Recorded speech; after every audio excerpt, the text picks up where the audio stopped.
Hello and welcome to another episode of Atlas Lingue, the show produced by Studio Ochenta that's all about culture, communication, and translation.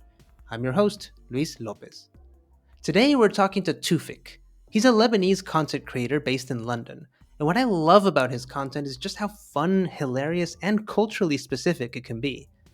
A lot of the humor in his videos isn't easily understood if you, like me, don't speak Arabic, but I really enjoy how he showcases the diversity in Arabic music through his dance videos, as well as how he has a lot of fun performing highly dramatic Arabic reactions to things.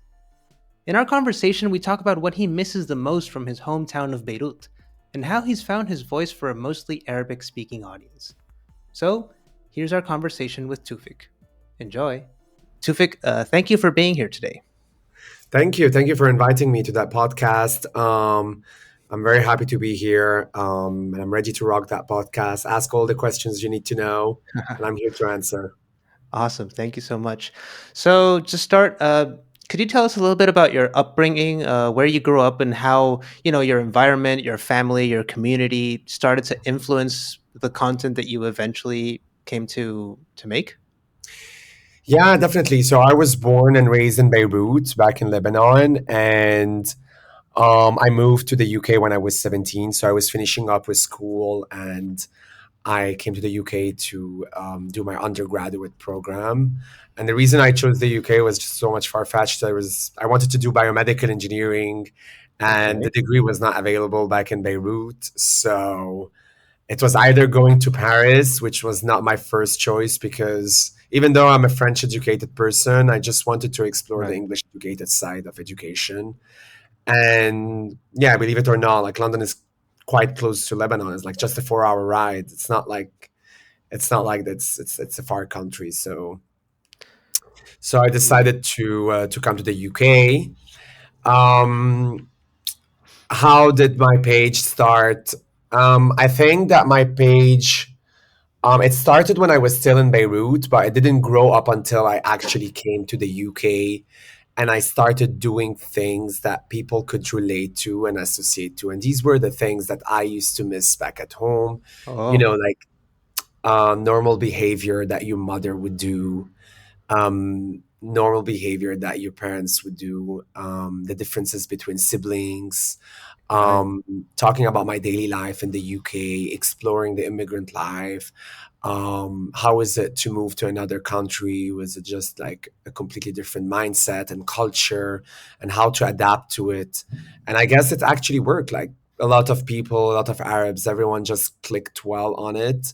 So yeah, this is how it happened.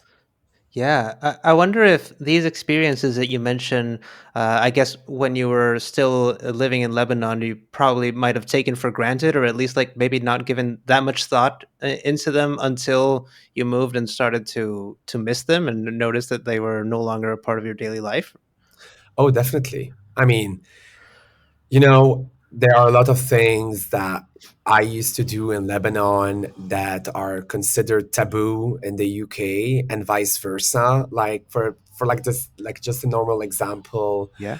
I've been working in the UK for the past 2 years. So I graduated 3 years ago, did my master's after my undergrad, and then I started working directly. And I remember, like, for me, one of the questions that I used to ask my colleagues was, how much is your salary? Right. Oh, And I mean, back in Lebanon, specifically in the Arab world, that is such a normal question to ask. Yeah, oh, like you interesting. could sit with your friends and just chit chat about salaries for hours. Like that's not something that would be considered abnormal or just like, Or oh taboo. my God. Yeah. And I remember here, Huh. everyone took such a strong stance against it. They were like, you can't talk about money. And I'm like, why? Like, we need to know if you're getting fairly paid. I mean, I want to know if Wow. my pay is the same as yours. What's wrong with that? I Yeah. mean, what's wrong with that? And that's just like a tiny example. No, but Um, that's so interesting. Like, I actually had no idea that that was not a taboo. Like, I also grew up, thinking like, learning that that's something that you're not supposed to discuss and all of that. Which it's obviously its whole issue as to whether or not that's really should be the case or not. But I just didn't know that at all. That like that wasn't an issue back oh there. my God, that's like genuinely such a normal question to ask. Like, You Huh. could sit with a friend, she would tell you back in Lebanon, oh, I got a new job. You would ask the next question, how much they're paying you. Wow. Okay. Right. And that would be the most normal follow-up question, you know? And I mean, the differences are big, even though Lebanon is a very liberal country Mhm. compared to its neighboring countries. Like, there's a lot of freedom, even though, corruption and Right. the political instability, there is a lot of liberties. I need to give that to the country compared to others, that's for sure, given that we are an Arab country. Right. If I want to compare the life I'm having in Beirut comparing to my life in the UK, I could say that I was more comfortable in Lebanon, back with my family, um, than being in Beirut because I'm sorry, being in London, because London is a constant fight. It's a constant Okay. fight against everything, against money, against the standard of living, against finding friends, against time. Mhm. It's such a fast-paced city. It's such a multicultural, huge city. It has a lot of opportunities to offer, but Yeah. it's it's it's it's tough. Right. Lebanon is more setback. It's more chill. You know, you have your family, you've got your friends you've been seeing for so long, and you get used to the dysfunctional city, and Right. get used to your day to day. It's everything get repetitive in Leb, but here in London, it's quite hard. Right.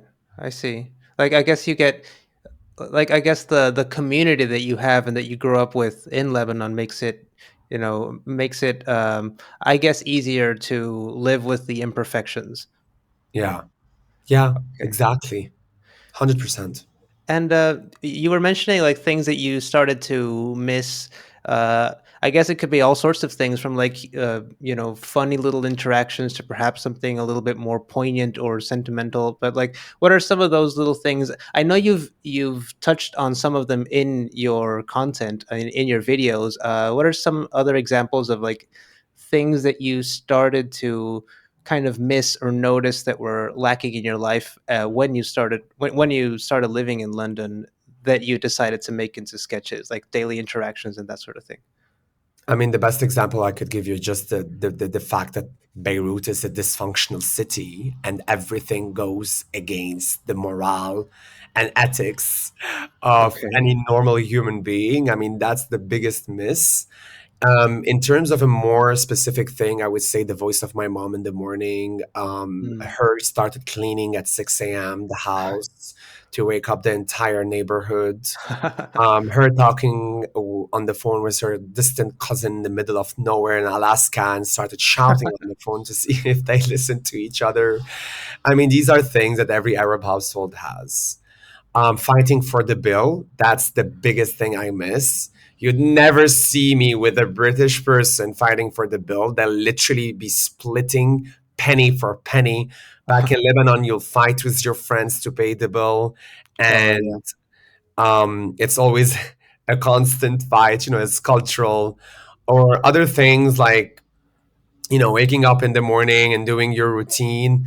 A lot of people has the same routine back in Lebanon, and I feel like in London, the routine is so unpredictable and it doesn't make you relate enough. I Okay. would say these are the things that I miss, and that's where I get my inspiration from my entire life in Beirut and my interaction with Arabs. My skits are inspired by that. Right. Yeah, of course. And I mean, I've been watching many of your skits, and I really enjoy them. And I always enjoy the ones where you explore humor in. Since you were talking about, your mom's voice, like waking people up and being very very loud, very present, right?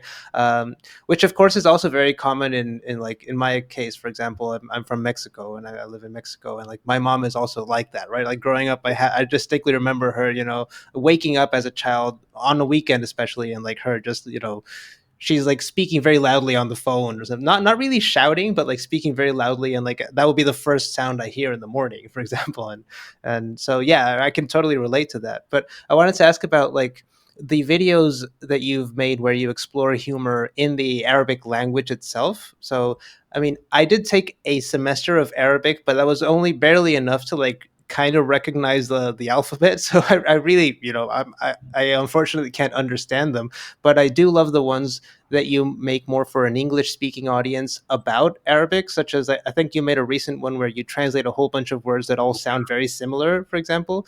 So I wanted to ask you, what is it about the Arabic language that you think can be enjoyed by audiences who can't speak or understand it?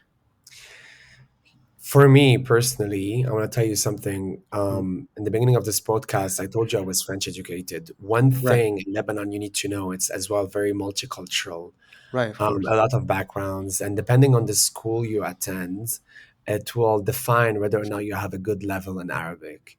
One Mm, thing that I would regret in my childhood is that I never really paid attention to the Arabic language. And growing up, I started giving it more a thought because I really wanted to connect with not only Lebanese Arabs, but a bit more of the entire neighborhood. One thing I want to attest to is Arabic is the sexiest language alive. It's amazing. It's such a rich and vivid language. The way you can express yourself with the Arabic words, you can't express yourself with any other language. For someone who already speaks four, right. I love Arabic, and growing up, it made me even get better. And most of the time now, I listen to Arabic music. I watch Arabic drama series, um, and that video that I did was just to show the complexity of the language. Of I course, yeah. really wanted to show that one word. So I did two types of video.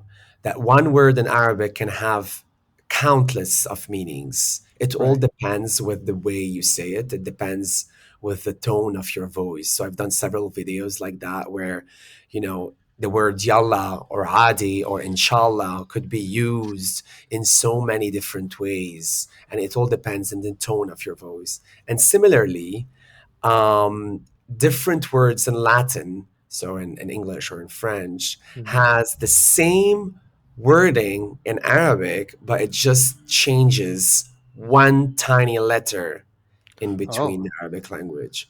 And that's the video you were talking about. right. Um, it's just, I love doing these different videos where I show how the Arabic language can be used. And similarly, all of my friends right now that are not Arabic speakers, and because I only speak Arabic in terms of there are some words that I love using on a daily basis, they started using them as well. Like inshallah, everyone says inshallah. Right, yeah. Everyone says yalla, everyone says khalas, which means basta. These are like words that are so common right now, and more people are using it because they have such a rich meaning and could be used in so many different ways that I love it. I just love it.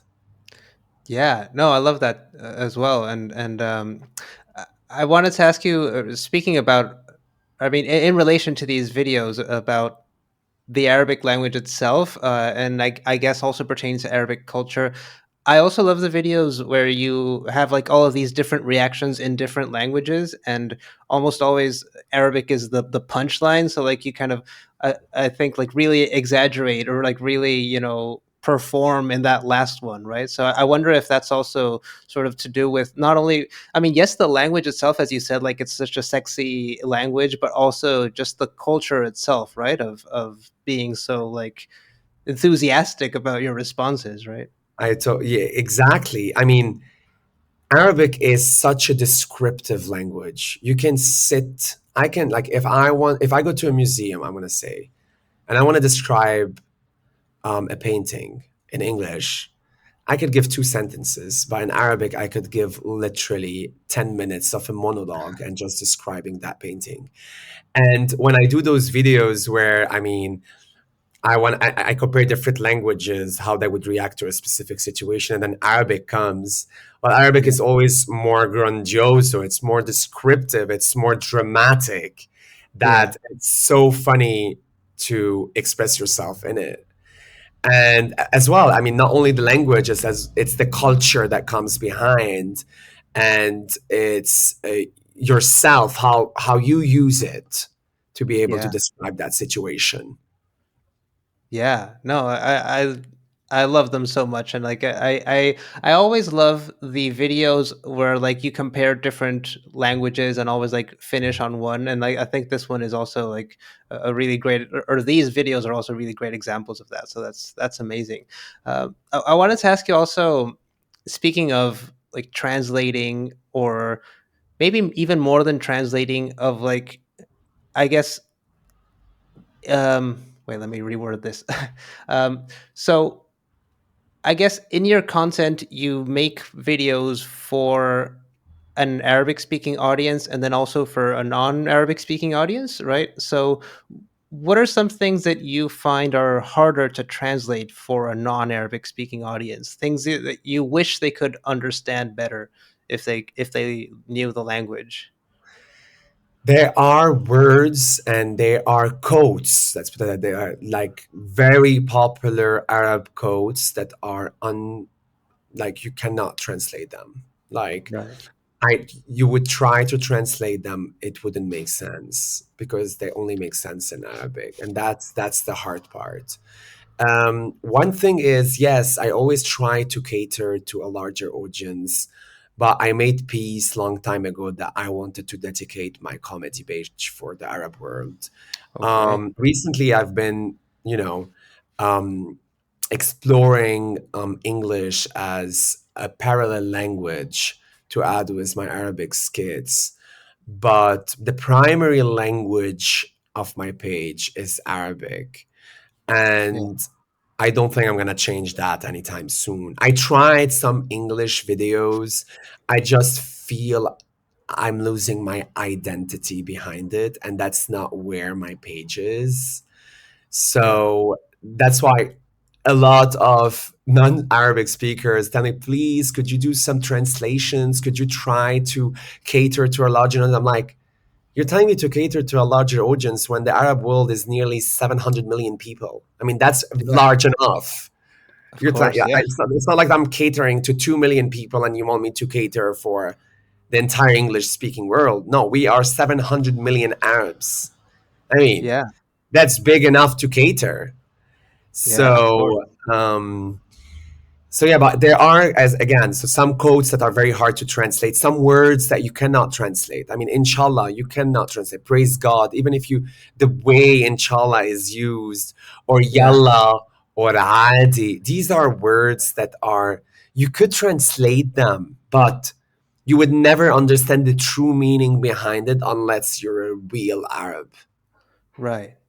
Yeah. Yeah, no, that makes sense. I guess now that I was thinking of it, like there, I mean, I can't think of a word or even like a set of words to like translate inshallah in a way that is so, equally brief and concise, right? And yeah, and meaning the same thing with the same feeling and everything, right?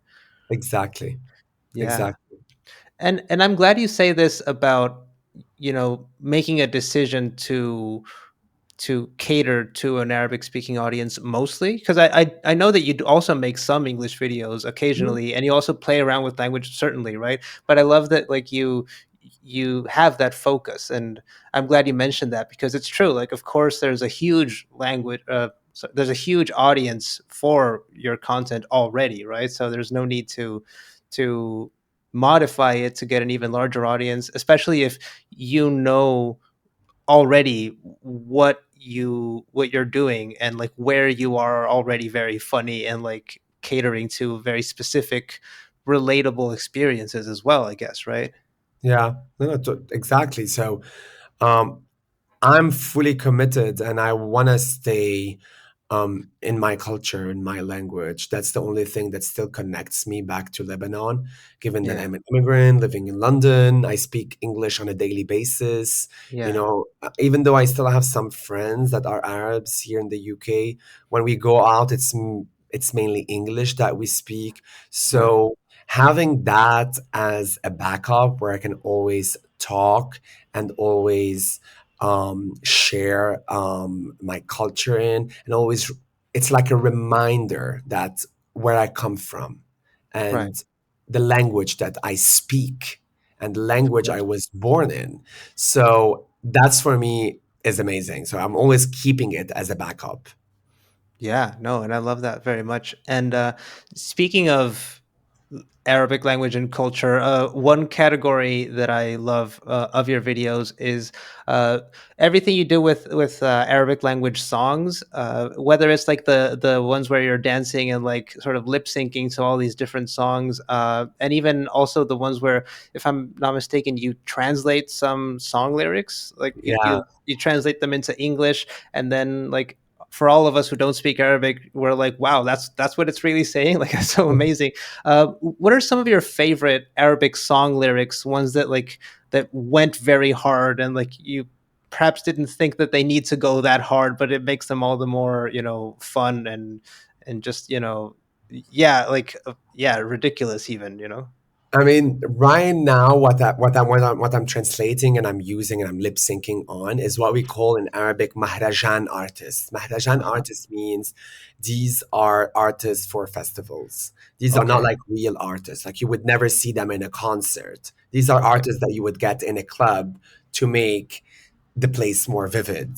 And Okay. usually, these artists use a bit of analogies in their words and like contradictory words and sometimes a little and tiny bit of insults Oh in yeah. their music, and people love it, back in the Arab world, because it just makes them happy, and they feel just for this night they are liberated, because Yeah. words do liberate. So when I take those skits and or I listen to them on TikTok, a real artist singing that in a club, and I feel like, what the hell is he saying? Why would he say that? And people dancing around. It's just extremely hilarious. One thing that I could say, when you asked me just before in the Yeah. question, what's so hard to translate? These are very hard to translate. Right. Very hard, because it only would make sense in Arabic. I tried one um, when I said I went to ask for someone came for me to ask for the hour. I mean, what time was it? Yeah. And I said the time is, I can't even translate it right now because, Right. yeah, I can translate it. I Okay. can translate it. But in Arabic, it was like someone asked me for the hour, and I answered to him, the hour is the time I regretted I ever met you. Something like that, Right.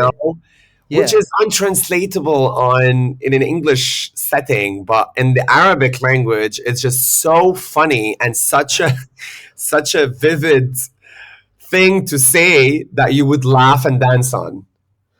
Yeah, no, I love that because I mean I watched a few of those videos and like I could understand enough with the translation that it was supposed to be like a burn or like a diss or something like that. But Exactly. I'm wondering like I'm sure I'm like missing out on so many like little details of like word use or like word play and all of that. So yeah, I'm sure that like this translation is just a taste of what the whole sentence is conveying, right?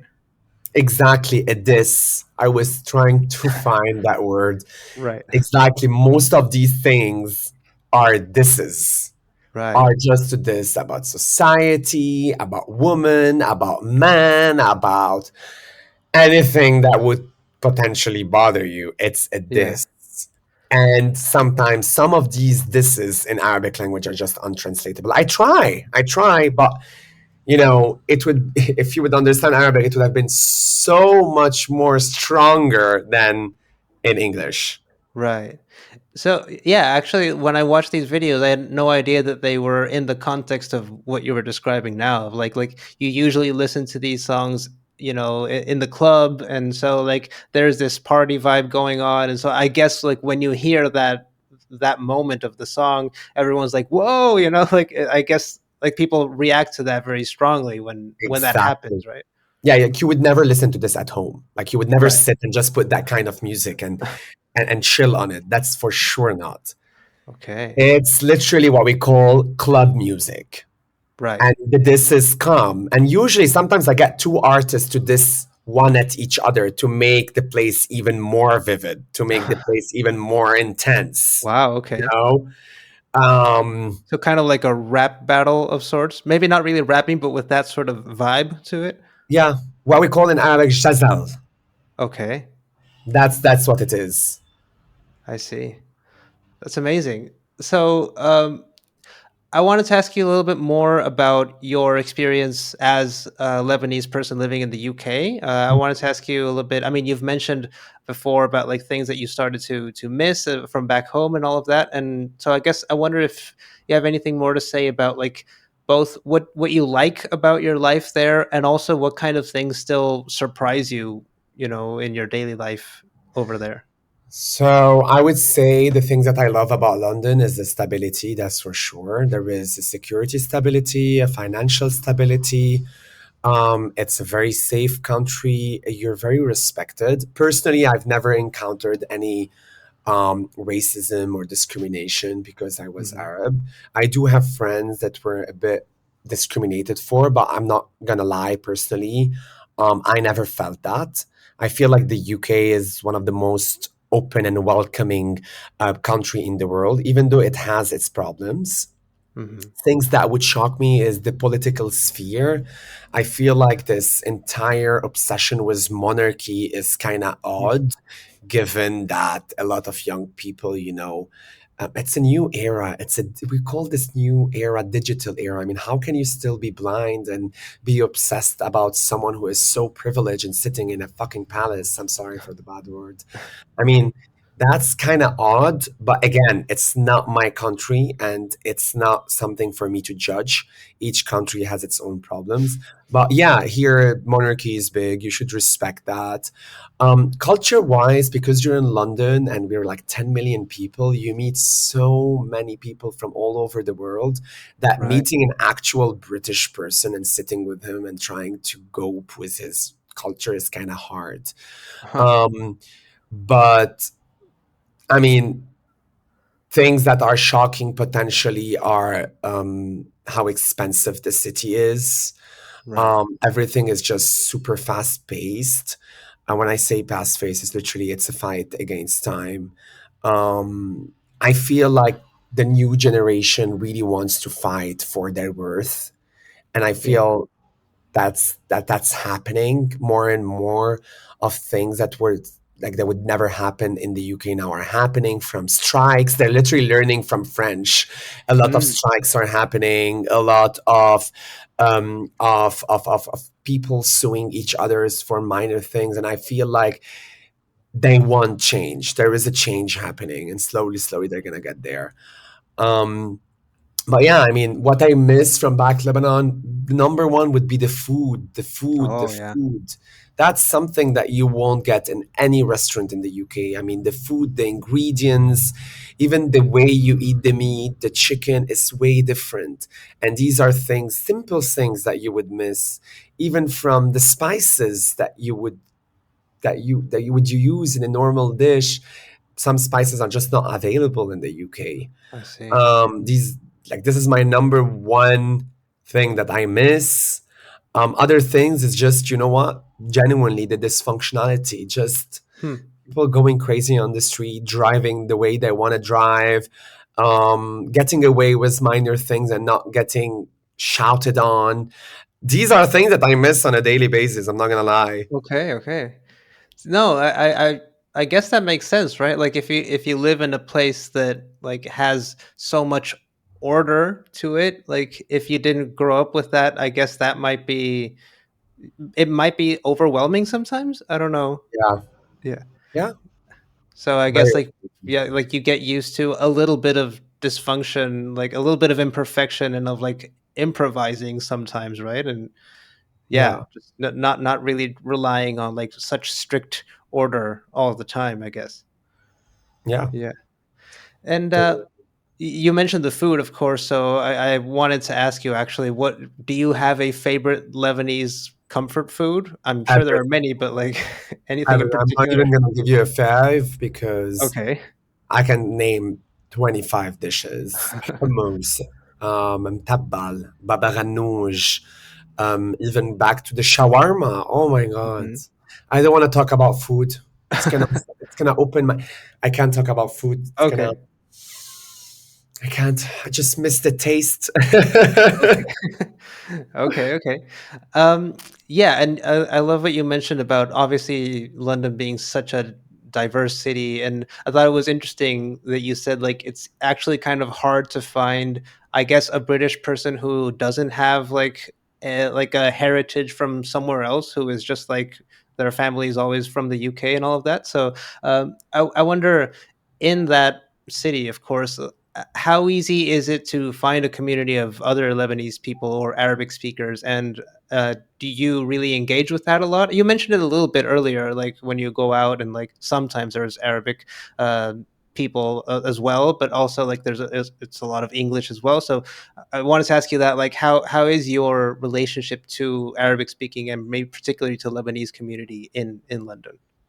So there is a big community. There is a Hmm. big community of Lebanese people. A lot of Lebanese expats are based in London. People that came like me to study, or people that came straight to start working. As you Yeah. may know, Lebanese people are hard work. We're very smart people, and genuinely, I wish if my country was not as corrupted as it is. I believe that Lebanon could be right now one of the best countries to live in, because we have so many bright people, but it's sad to see them all leave and fly Right. away. Nevertheless, there's a huge community of Lebanese and non-Lebanese Arab speakers in London. It's very easy to find them. Back in uni, I had another friend that we met. Some friends that back in Lebanon, now they are based in London, so we are in touch. Um, um, and then it's very easy. If you're an extroverted and a social person, meeting one person leads to meeting to another, and it's Right. just it's just a domino effect after that. But even though there are Arabs and Lebanese, why you just tend to speak English with them, and you just get Okay. used to speaking English with them because that's the language you use on a daily basis. And sometimes you forget your roots behind. But I would say there is a lot of supportive people in the UK, and finding your supportive cushion, it's not that hard. It's easy. Well, that's interesting. Yeah, and I also, I mean, from what I know about Arabic, which is not too much, but like what I have like heard or read from people who speak it, and just from experience, is that of course Arabic dialects are very different from country to country, right? And I was wondering that when you mentioned the thing about like catering to such a wide Arabic speaking audience, I wonder if like of course knowing that there's such a diversity like between different countries, like is it can it be hard to like understand Arabic from other countries as well, or like how does that work when you meet someone with who is from a different country who perhaps speaks in a different dialect or like has different words for things? How is that relationship? Sometimes I swear I say thank God I was born Lebanese, Okay. because our dialect is if you want, it's like the type O blood. We Oh. are we give to everyone. We cater to everyone. We have the easiest dialect out of the entire Arab world. Everyone understands us. I could speak Lebanese with anyone Yeah. in Morocco, in Iraq, in Saudi, they would get us. The Oh. only thing is we wouldn't get them, Oh, I see. unfortunately. Um, well, I would say there are three major dialects, four to be honest. I would Okay. say there are what we call the Levant dialect, which englobes Right. Lebanon, Syria, Palestine, and Iraq. Uh-huh. They have similar dialects. You would understand each other's. Then there Yeah. is the Gulf dialect, which is Saudi, Yemen, Qatar, Kuwait, UAE, um, Bahrain. So Right. these have the same dialect. Then you have the Egyptian dialect itself. Right. Yeah. So you would, if you want, I could put Lebanese and Egyptian in the same pedestal. Everyone would understand them, but Right. us, we wouldn't understand them. Right. Because what the reason is, because Lebanon and Egypt has always been the birth of culture. Right. The main biggest singers are Lebanese and Egyptian. The main biggest actors are Lebanese and Egyptian. The main biggest dancers are Lebanese and Right. Egyptian. So that's why these artists has catered to the entire Arab world. Yeah. And then the last dialect, I call it the North African dialect or the Right. Amazigh dialect, would be Algeria, Tunisia, Moroccan, Libya. Right. They have kind of similar dialect. Of course. For me personally, me for someone who reads a lot and every day I learn something new with the Arabic language, I would say the Gulf, the Levant, the Egyptian dialect, I could genuinely understand on a conversational basis. I could speak it, but the hardest dialect of them all would be the North African one. The Whoa. Moroccan one, nah, nothing, nothing. Oh wow. Their Arabic is completely different. Like I wouldn't get a word they say. Yeah. I've always found that so fascinating because, like, from what I understand, like it's the same language, but it's also such a different dialect that like speakers of the same language can't really understand each other, right? That at least not easily.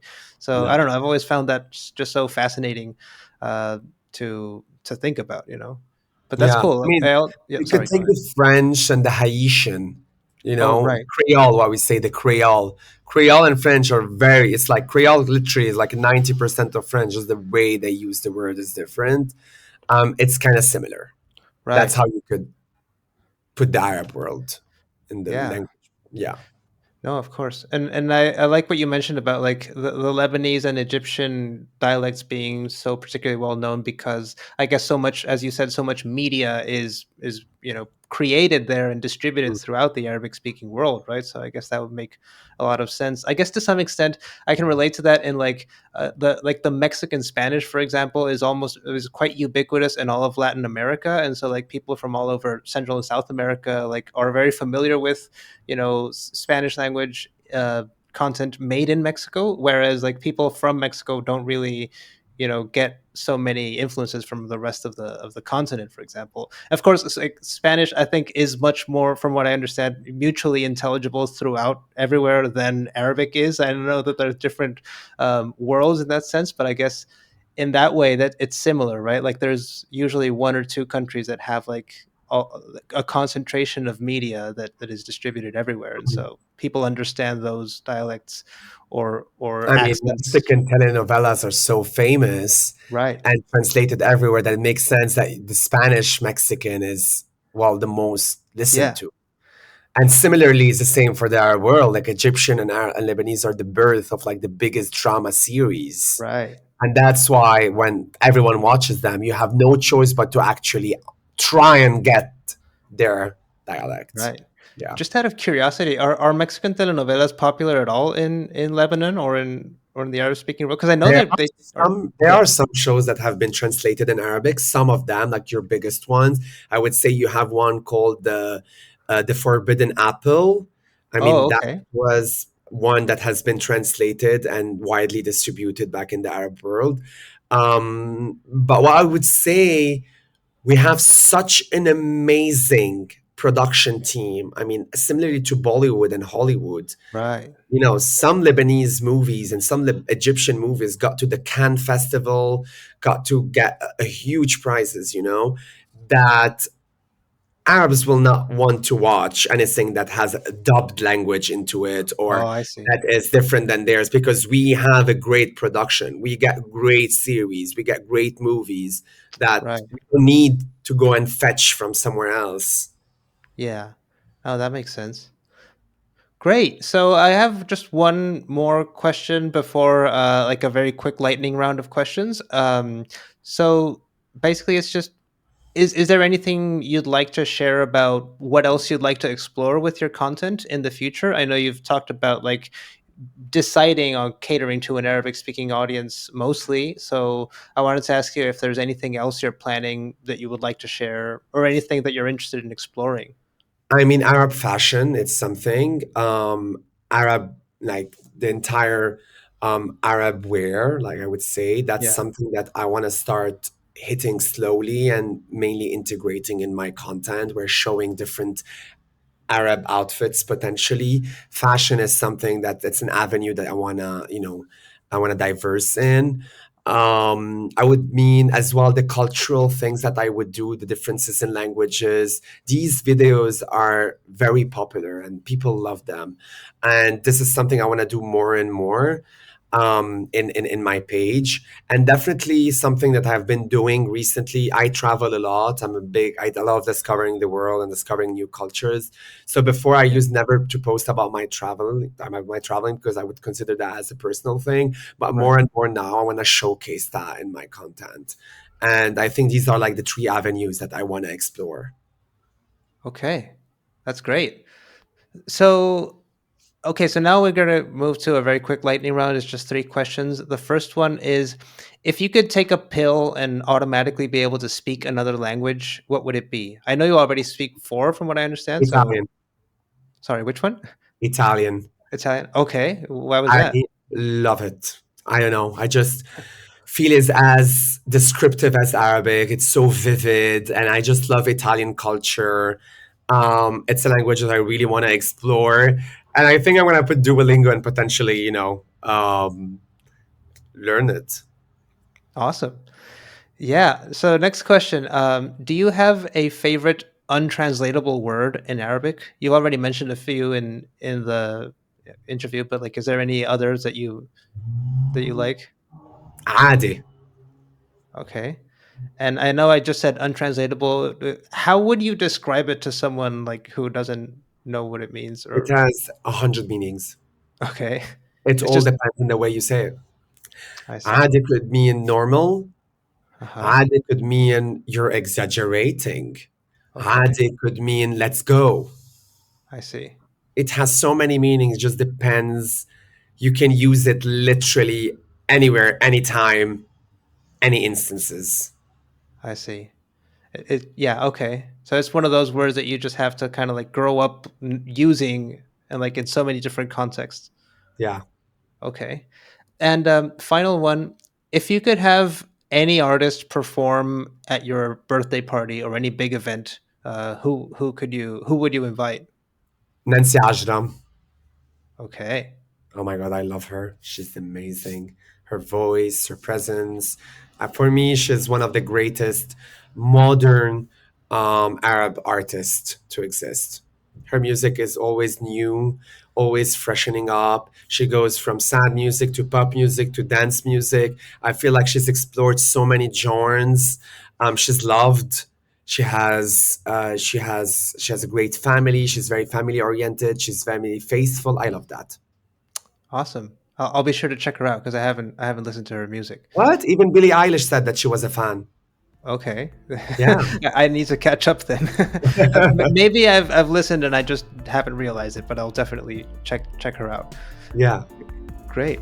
Well, thank you so much, Tufik, for this interview. Thank you for your time and for sharing all of this with us.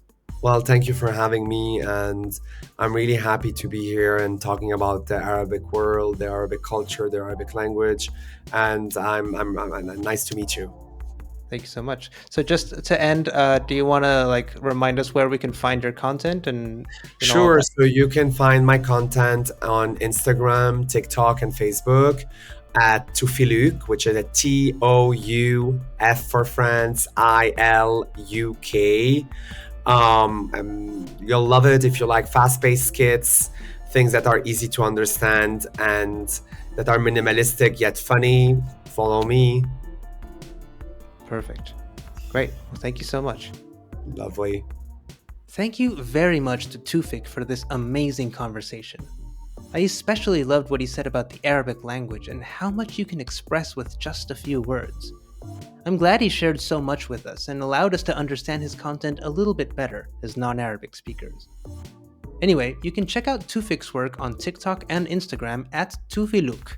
That's TOUFILUK. Remember, you can follow us on Instagram and Twitter at Ochenta Podcasts and on TikTok at Studio Ochenta. You can also watch this season's interviews and more of our shows on our YouTube channel at Ochenta Podcasts. Thanks for listening.